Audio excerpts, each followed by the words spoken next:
Welcome to the last breakfast. Please enjoy the video. You must start by creating the route while you still have internet. Open Waze, enter your destination, and tap Go. This forces Waze to download route tiles and turn-by-turn data. Once the route is active, let Waze load the full path. Drive or simulate the first few minutes if possible.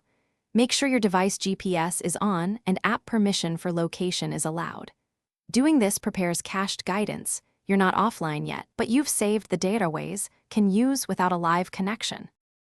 Once the route cache is ready, switch your phone to airplane mode and then re-enable location/GPS so the phone still provides position data. Reopen Waze and it will continue the active route using the stored tiles and voice prompts. Follow the guidance it provides. Make sure to avoid detours.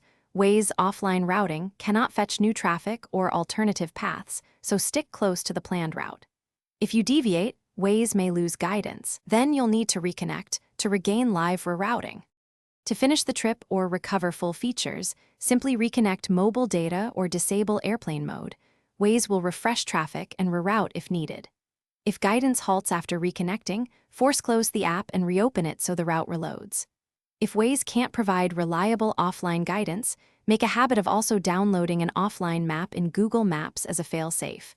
Google Maps offers true offline routing. Remember, this Waze method is best effort caching, not a substitute for native offline maps.